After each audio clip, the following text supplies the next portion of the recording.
안녕하세요. 박수기입니다. 반갑습니다. 오늘은 2022년 10월 28일 날 국토교통부에서 발표한 보도자료입니다. 외국인 주택투기 기획조사 결과 및 대응 방안에 대해서 발표를 했었는데요. 한번 내용 정리해 보도록 하겠습니다. 국토교통부에서 발표한 보도자료를 가지고 내용을 정리해 보도록 하겠습니다. 외국인 주택투기 기획조사 결과 및 대응 방안 발표를 했었는데요. 공정한 부동산 시장 조성을 위해서 국내인들하고 차별되는 요소들이 좀 있었습니다. 국내인 분들한테는 엄격하게 적용되는 부분들이 외국인들한테는 적용되지 않고 있었던 부분들이 있었습니다. 한번 확인해 볼게요. 여기 보시면 거래 침체에도 외국인의 주택 매수 비율은 계속 증가를 하고 있었습니다. 이제 외국인 같은 경우에는 해외 자금 불법 반입과 또 주택을 대량 매입을 하고요. 초고가 주택도 매수를 했고, 또 특이한 점은 뭐가 있었느냐 하면은 불법 임대업을 하시는 분들이 계셨어요. 어떤 사례인지 한번 둘러보기로 하고요. 전체 한번 보시겠어요? 주택 매수 건이 17년도에 시작해서 22년도에 보시면은 56만 건으로 건수가 엄청나게 줄었습니다. 그럼에도 불구하고 외국인들의 비율은 오히려 더 늘었다는 거죠. 어느 나라가 가장 많았느냐 하면은 여기 중국인입니다. 중국인, 그 다음에 미국인. 지역은 보면은 어느 지역을 좋아하느냐고 보니까 경기도가 가장 비율이 높죠. 인천, 서울 순이네요. 과거에는 부산 지역도 있었고 그전에는 제주도도 엄청나게 많은 매입을 해줘서 우리가 어떤 내용이 있는지 내용을 차근차근 한번 살펴보도록 하겠습니다. 내국인에 비해서 상대적으로 자금 확보 여력이 크고요. 다주택자 중과 적용 이게 형평성에 문제가 있었죠. 분명히. 또 외국인 세대 현황 파악이 안 돼 있었어요. 그래서 결론적으로 보면 내국인과의 역차별 논란이 지속적으로 있었습니다. 어쩌면은 이 제도가 제주도에 중국 분들이 많이 투자하러 들어올 때 그 시기부터 이 법이 조금 재정비 되었었어야 되지 않나 하는 저 개인적인 생각을 정말 많이 가져봅니다. 지난 6월부터 집값 상승기에 외국인들의 주택 매수가 정말로 증가했습니다. 2년 기간. 이 2년 기간 안에 국내 부동산 가격, 주택 가격이 엄청나게 많이 상승을 했죠. 상승을 했기 때문에 이때 외국인들도 엄청나게 많이 들어온다는 거는 우리들이 알고 있었지 않습니까? 울산 같은 경우에는 외국인의 투자 비율이 좀 적은 편입니다. 하지만 부산 같은 경우에는 일본, 싱가포르, 중국 다양한 나라에서 좋아하는 지역이 부산인 걸로 알고 있습니다. 왜 외국인들이 부산 지역을 좋아하느냐 하면은 기후가 따뜻하고요. 물가가 싸고 집값도 싼 편이고 그 다음에 관광, 어로, 비즈니스 다 되는 국제 도시로 인식을 하고 있더라고요. 이번에는 정부에서 칼을 빼들어서니까 좀 더 효율성을 가지고 결과가 있었으면 정말 좋겠습니다. 이번에는 연계되는 부수가 상당히 많습니다. 법무부 같은 경우에는 외국인 등록상 관리 체류 위반 조사하고요. 그 다음에 국세청은 탈세, 그 다음에 관세청은 해외자금 불법 단속, 행정안전부는 취득세, 중과세. 얼마 전에 보면은 이거는 부동산 취득하고 관련이 없습니다만은 베트남인들이 관광을 와서 단체로 사라지는 일이 빈번해서 말까지는 그 베트남 운행을 중단한다는 뉴스도 있었습니다. 자, 기획조사 결과에 대해서 우리 한번 확인해 보도록 하겠습니다. 공정성 문제가 대두되는 부분에 대해서 보충 설명 좀 드릴게요. 우리 국내인들이 적용받는 LTV는 그러니까 주택담보대출 비율입니다. 그리고 DTL은 총 부채 상환 비율이에요. 그래서 22년 1월 1일부터 우리나라 국내인들은 총 부채 비율로 해서 연소득 대비하여서 대출 한도가 나오거든요. 그 전에까지만 해도 물건담보대출이었잖아요. 외국인들은 또 여기에 적용 안 되는 부분들이 있다 보니까 자금 확보하는 방법에서 굉장히 유리한 부분들이 있었고요. DSR이라는 거는 총 부채 원리금 상환 비율이에요. 총 부채 원리금 상환 비율. 그래서 국내 분들이 많이 불공정하다는 여론이 많았습니다. 어떤 부분들이 있었는지 보겠습니다. 해외 자금이 불법 반입이 된다는 거죠. 불법적으로 현금을 휴대 반입 후에 신고를 하지 않는다는 거죠. 우리가 소위 말하는 환치기를 통해서 부동산 취득 자금을 반입한다는 거죠. 신고하지 않은 건이 121건이 되었다는 겁니다. 총 적발 건수에서 121건이 되었다는 거고요. 무자격 비자 임대업입니다. 어떤 경우냐면 방문 동거 비자 등 경제 활동이 불가한 자격으로 체류하면서 활동 허가 없이 임대업을 영위한다는 거죠. 적발 건수는 52건이 되네요. 52건. 자, 그 다음 유형 한번 볼까요? 보시게 되면은 명의신탁이네요. 명의신탁은 외국인이 취득을 하면서 국내인이라든지 다른 사람 명의로 취득을 한다는 거죠. 보겠습니다. 거래대금 지급과 취득세 납부 등은 본인이 하면서 거래계약을 타인 명의로 체결한다는 거죠. 실거래법 위반이죠. 이 경우에 적발된 건수는 보니까 8건이네요. 이 경우에는 참 허술한 계약 진행 방법이었네요. 자문해 주는 사람도 실력 없었던 사람인 것 같습니다. 그 다음에 편법 정려예요. 그동안 구세청하고 간세청에서 국내인 대상으로 해서는 편법 정려 및 정려에 관해서 후비 팠잖아요. 과거에는 조금 미미한 금액일 때는 그냥 넘어가는 부분에 대해서도 요즘은 정확하게 다 이루어지고 있답니다. 특수관계인 부모, 법인, 거래대금을 매수인에게 대여하면서 차용증이 없거나 적정 이자 지급 여부 등 확인이 필요한 경우가 30건이었다는 거죠. 선생님들이 하나 얻을 수 있는 답이 있습니다. 차용증을 쓸 때에는 어떤 내용이 들어가야 된다는 거죠? 이자가 얼마 지급된다는 거, 이자 지급이 들어가야 된다는 거죠. 몇 프로, 언제 지급한다는 거. 5번째로 보면 대출 용도 외에 유용한 사례입니다. 개인사업자가 금융기관으로부터 기업 운영자금 용도로 대출을 받은 후 실제로는 주택 등 부동산을 매수한 경우이네요. 이 경우에는 행위로 적발된 건수가 총 567건입니다. 요약해 놓은 거 한번 보도록 할까요? 보면은 해외 자금 불법 반입, 신고를 안 하거나 환치기로 반입했다는 거죠. 징역일령 벌금 1억이네요. 자, 두 번째는 보시면은 무자격 비자로 들어와서 임대업을 한다는 거죠. 임대업. 그 다음에 보시게 되면 징역 3년 벌금 3천만 원인데요. 물론 강제 퇴거를 한다고 되어 있는데 뭐 매도 본다 그러면 3천만 원 내는 것도 우습게 알 수 있겠네요. 보시게 되면 명의신탁하고 업무상 횡령, 기업자금 조달 대출을 받아서 부동산을 산다는 거죠. 5년 2억 가징금 30, 다음에 벌금 3천만 원이네요. 편법 정려가 있습니다. 편법 정려가 있는데 소명 자료를 미제출한 케이스가 51건이나 되네요. 탈세 분석, 미납 세금 및 가산세를 추징할 수 있습니다. 해외 자금 불법 반입이 건수가 가장 많고요. 그 다음에 소명 자료 미제출과 편법 정려 있고요. 무자격 비자로 들어오셔서 임대업을 한다는 비율이 높은 것 같습니다. 그리고 여기 6번이 제일 비율이 높네요. 5번은 대출 용도 외에 유용을 했다는 거죠. 그리고 LTV 규정도 위반했다는 거죠. 대출 분석 및 횟수 신규 대출 제한한다는 거네요. 그 다음에 계약일 거짓 신고, 그 다음에 소명자로 미제출이 177건이나 되네요, 보니까. 거미수 봐라. 273건이면은요, 적발된 건수 중에서 가장 비율을 많이 차지하고 있습니다.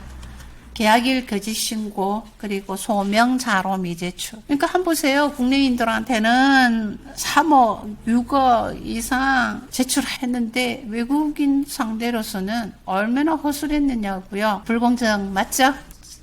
불공정 맞다고 생각합니다. 취득가액의 2% 이하 과태료, 그리고 3천만 원 소명자로 이거 해봐야 좋으신 분들한테는 과태료가 별거 아니겠네요. 한 건의 거래가 다수 법률에 위반이 되는 경우에는 여러 관계 기관에 통보한다는 거죠. 이 경우에 보시면은 소명자로 일체 미제출한 경우에는 구세청, 지자체, 간세청 통보하겠다는 거죠. 구세청, 세금, 지자체, 지방세, 간세청, 출입국 위반 이런 식으로 해서 연합으로 진행한다는 겁니다. 외국인 위법 의심 행위 결과 분석해 난 거 한번 보도록 하겠습니다. 어디가 가장 많나요? 중국, 그 다음에 미국. 미국 같은 경우에는 한국 분들의 비율이 높지 않을까요? 미국 케이스 같은 경우에는 미국 영주권을 가지고 계시는 분이라든지 그런 케이스가인 것 같습니다. 여기 총 보시게 되면은 중국이 제일 많죠? 제일 많다는 거죠. 그 중에서도 비율이 가장 높은 게 거짓 신고네요. 그 다음에 해외 자금 불법 반입 의심이 있고요. 근데 이번 이 조사 발표에 대한 제대로 해주시길 바랍니다. 국내인들이 그동안 억울했잖아요. 자, 매수 지역은 앞에서 말씀드렸죠. 경기도, 그리고 서울, 인천. 2년 전에는 부산에도 애북 들어온 걸로 알고 있고요. 그 앞에는 제주도에 정말로 중국인 분들이 토지 투자가 많이 이루어진 걸로 알고 있습니다. 경기도, 서울, 인천, 여기 인천이 있네요. 기타 지역이 어딘지 한번 나중에 자료 찾아봐야 되겠습니다. 부산 같은 경우에도 외국인이 노후에 퇴직한 후에 살기 좋은 도시에 포함되는 걸로 알고 있습니다.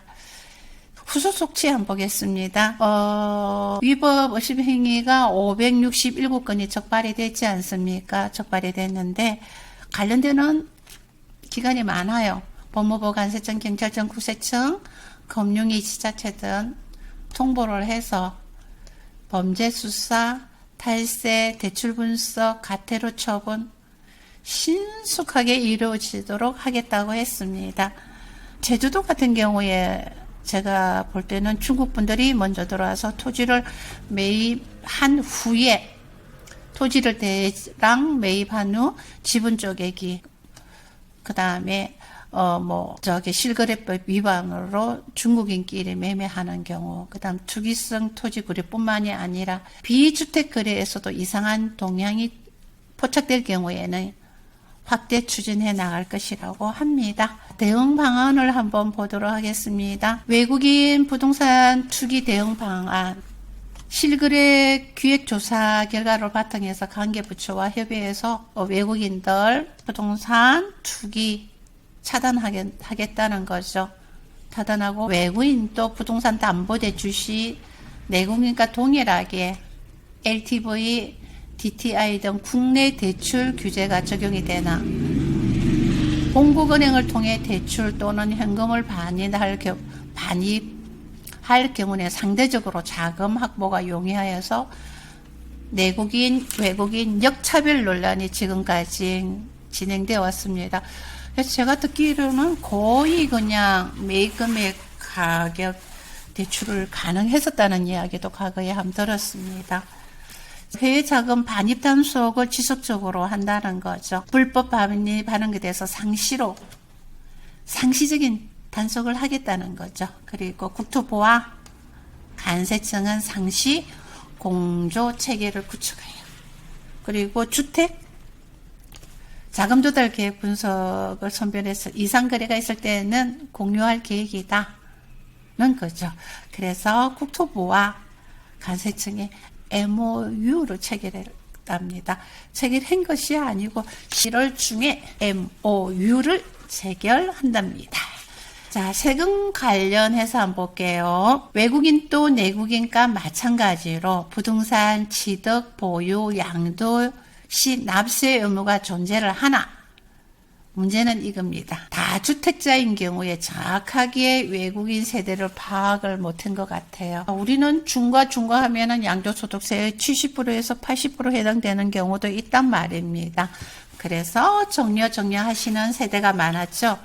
근데 외국인 경우에는 이 다주택자의 파악이 안 되었다는 거죠.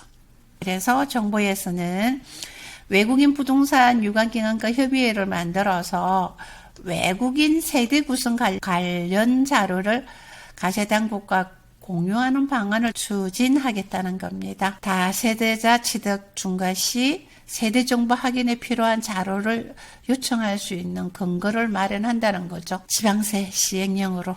그 다음 내용은 먼저 살펴보겠습니다. 보면은 불법 행위조사 관련해서 소명 자료를 제때 안 내는 사람들이 많답니다. 어쩌면은 이 500 몇십 건 중에서 소명 자료를 안 낸 건수의 비율이 상당히 높았잖아요. 그분들은 소명 자료를 추가적으로 내면은 괜찮은 건가요? 저는 보면은 외국인 대상으로 편법 정려라든지 의심 행위 조사에 좀 어려움도 있지 않나 생각합니다. 거주자 확인하는 방법을 더 강화하겠다는 거죠. 부동산 거래 신고 시 외국인 등록 사실 증명서를 제출하도록 하고 부동산 매수 해외로 출국하는 외국인에 대해서는 조사 공백을 예방하기 위해서 거래 신고 시 국내 위탁관리인을 지정하도록 한다는 울산 같은 경우에는 야암동 쪽에 보시면은 외국인 비율이 상당히 높은 편이거든요. 거주 여기 말씀해드렸던 편법 정려 없이 근거를 마련하겠다는 겁니다. 부동산 거래 신고 법령을 함께 마련을 해서 법적인 근거를 만든다는 거죠. 앞에서도 말씀드렸던 관계가 외국인 특수관계, 편법 정려, 복지부 외국인 세대 구성 관련 자료를 공유 및 교차 검증하는 방안도 모색할 방안이 있다. 지금까지는 보면 발표 자료가 전부 다 방안입니다. 아직 실시되는 시기는 뒤에서 언제쯤부터 실시되는지 한번 보자고요. 부동산 거래 신고법을 개정할 거랍니다. 8월 19일 일부 개정안 발의를 해놨었거든요. 완료가 되었기 때문에 올해 안에 개정을 목표로 하고 있답니다. 확정은 아닌 것 같습니다. 발의가 됐다는 거죠. 아직 최종 통과가 아니라는 거죠. 이제는 임대사업자 등록 가능한 비자를 제외 동포, 영주, 결혼이민, 거주 일부로만 제한한다는 거죠. 임대사업자 내는 자격을 제한하겠다는 거죠. 구주택 보유 통계를 신설해서 투명성을 키워나가겠다는 겁니다. 통계 생산 용역을 실시해서 공포를 목표로 진행하겠다는 겁니다. 여기에 보면 정리가 많이 되어 있습니다. 여러 부처가 관련이 많이 되네요. 거래 규제, 임대 관리, 체류, 등록, 취득세, 건강보험까지. 이 건강보험 부분에도 상당히 문제가 많은 걸로 알습니다. 탈세, 반입. 앞으로 어떻게 할 것이냐 하는 거죠. 해외 자금 불법 반입은 중에 예정이라 합니다. 세금 관련해서는 외국인 다주택자 세금 중과를 위한 가족 확인 사항은 23년도에 예정됐네요. 지방세 기본법 시행령이 개정돼야 되기 때문에 그렇습니다. 3번 보면은 외국인 불법행위 조사 관련입니다. 거주자 증명서로 제출, 위탁인 지정, 신고 의무화, 그 다음에 정보 확대. 앞으로는 토지도 하겠다는 거죠. 그리고 오피스텔도 하겠다는 거죠. 거래 동향에서 이상 거래가 느껴질 때 외국인 불법행위 조사 관련 언제부터 시행된다는 거죠? 내년 상반기. 저는 조금 제대로 시행이 되었으면 좋겠습니다. 국세, 지방세 여러 부서가 관련이 있다는 건 당연히 알지만 이번 기회에 국내인들과 똑같이 적용이 될 수 있도록 오히려 국내인들을 더 우대해주는 정책으로 가야 되지 않나 저는 그렇게 생각합니다. 자, 4번 한번 살펴보겠습니다. 제도 개선이 필요한 부분에 대해서 열거를 해놨습니다. 외국인 상대로 토지거래 허가구역 제도를 토지 거래 허가 제도를 도입한다는 거죠. 임대업이 임대업을 할 수 있는 체류 자격을 제한한다는 거죠. 외국인 부동산 통계를 정비하겠다는 거죠. 아직 실행이 아니에요. 8월달에 발의 완료라는 거죠. 23년도 1분기, 23년도 1분기 정도 계획을 잡고 있다는 겁니다. 그리고 사례를 한번 살펴볼 필요가 있습니다. 요즘은 지역에 따라서 외국인들이 거주하시는 분들이 있어서 실거주 목적으로 취득하시는 외국인 분들이 계세요. 그분들한테 올바르게 자문을 해드려야 될 뿐더러 이런 경우에는 위반 사례라는 것도 고지해 주셔야 된다고 생각합니다. 사례를 살펴보시게 되면 먼저 부동산 취득을 위한 해외 자금 불법 반입 의심 사례는 어떤 경우냐. 남편, 아내 계셨어요. 그런데 외국을 오가면서 신고를 하지 않고 조금씩 외화를 가지고 들어왔죠. 그런데 외국인 아내가 취득을 합니다. 서울 소재 고급 아파트를, 그것도 비싼 아파트를. 그런데 매수인이 42억 8억 4천만 원을 외국에서 수차례 신고하지 않고 반입했다는 거죠. 정부에서는 관세청에는 환치기 업자를 통한 불법 반입 여부를 수사하겠다는 겁니다. 두 번째 사례 살펴보도록 하겠습니다. 남편은 한국인이고요. 아내는 외국인이에요. 그런데 보면은 아내가 계약을 합니다. 매수를 합니다. 그런데 가계약금 등 매매 대급 일부를 남편이 지급하는 거죠. 강남 소재의 다세대 주택을 포함해서 19채를 매입을 했습니다. 이런 사례는요, 파고 조사를 해야 된다고 생각합니다. 이런 분들 때문에 우리 국내인들은 비싼 주택을 매입을 해야 되고요. 정말 서민들은 또 외갓지로 쫓겨나가야 되는 그런 상황이 있기 때문에 그렇습니다. 19채를 매입을 했다는 거죠. 관세청은요, 수사하고요, 외환 거래 내역을 수사를 하고 불법 반입 조사하겠다고 하는 사례입니다. 하나 더 살펴보도록 하겠습니다. 특수관계 편법 전혀입니다. 기업체 A라는 법인체가 있었어요. 네, 남편이 법인 대표예요. 부인이 외국인이에요. 외국인인데 남편 회사로부터 38억을 사용한다는 거죠. 그렇게 해서 고급 아파트를 매입했다는 거죠. 이 경우에는요, 남편 A 법인 대표는 회사 자금 횡령입니다. 그래서 정부에서는 어떻게 한다? 국세청은 남편한테 빌렸다 그럴 거 아니에요. 이 남편 회사 법인이 또 세무조사 받을 수도 있습니다. 또 어떤 사례가 있는지 보겠습니다. 이런 경우는 종종 있는 것 같아요. 왜냐 그러면 자녀분들이 외국에 공부하러 가는 경우에 있어요. 그럴 때는 공부하고 취직도 그 나라에서 하고요. 한국 국적을 상실하는 거죠. 실제적인 자녀이지만 이중 국적 가지고 있는 분들 많으세요. 이중 국적을 가지고 있는 이유 중에 또 한 가지는 의료보험 때문입니다. 미국은 의료보험비가 정말 비싸잖아요. 큰 수술이나 큰 진료 받는 경우에는 한국에 와서 치료받는데요.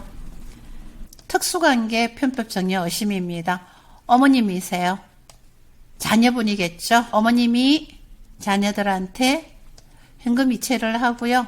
자녀는 어머님한테 비트코인이나 또 콕이나 지금 편법 정여 의심을 받는다는 겁니다. 비트코인 탈세 혐의 가산세 과정에서 탄류세액을 추징할 것이라고 하는데 비트코인 흐름 추적 가능할까요? 대금 지불을 비트코인으로 지급하는 사례가 왕왕 있는 걸로 알고 있습니다. 이 경우도 많죠. 명의신탁 케이스입니다. 무자격 비자 임대업 의심 사례. 자격이 없는 외국인에 들어와서 임대 사업을 한다는 거죠. 매수인이 외국인이에요. 매수인이 외국인인데 장모 사이인 셈이죠. 매수인이 외국인인데 매매 대금은 사이가 지불했습니다. 매매 대금 지급은 아파트를 매입하면서 그렇게 해서 사이 계좌로 월세를 입금하는 거죠. 주변에서도 이런 사례가 있지 않나요? 전세 들어간다, 나 월세 들어간다 해서 임대차 계약 쓰고, 이 경우에도 강제 퇴거 조치도 할 것이라고 하네요. 사례 한 번 더 살펴보겠습니다. 편법 대출을 통한 주택 매수 의심 사례입니다. 우리 왜 대출 받을 때 박수기 이름으로 안 받고 나침반으로 받은 경우가 있어요. 남편이 외국인이시고요. 아내는 한국인이에요. 공동 명의로 받아요. 아파트를. 근데 사업자 대출을 받은 것 같아요. 우리도 이 부분에 대해서는 좀 조심해야 될 것 같습니다. 왜냐 사업자 대출로 받게 되면 대출 한도가 조금 더 10% 더 나와요. 이 경우에 적발되는 경우에는 대출금 회수 및 신규 대출도 제한한다는 거죠. 이 사례 케이스는 우리가 정말로 조심해야 될 것 같습니다. 어떤 분이 또 계실까? 주택을 대량 매수하면서도 자금 조달 내용을 소명을 안 했네요. 7채, 외국인, 한국인, 경기도에 7채. 인기 지역이네요. 경기도에 7채를 매입했네요. 이렇게 하면서 직업정비행 미제출을 했다는 것은 굉장히 위험할 것 같습니다. 요즘 벌어지고 있는 사건입니다. 전세 사기 명의신탁 의심이죠. 매수인이 외국인이에요. 매수인이 외국인인데 명의신탁을 한국인 명의로 한다는 거죠. 세상에 25채나 매입을 했네요. 임차인을 찾아서 전부 다 전세, 제 생각에는 전월세보다는 전세 계약을 했을 확률이 상당히 많습니다. 국세, 지방세 체납하는 거죠. 그러니까 당연히 가압류가 들어오죠. 그리고 당연히 살고 계시는 분들 전세금 반환 못하겠죠. 예를 들어서 이분들이 임대차 계약서를 작성을 하고 입주할 때 선순위 대출이 없었다 하더라도 국세가 영순위죠. 이렇게 한 채, 두 채가 아니고 수십 채를 하는 경우에는 종부세를 비롯한 국세 및 지방세의 체납 금액이 상당히 컸을 겁니다. 결론적으로 찾는 거죠. 전세보증금 회수 못하는 거죠.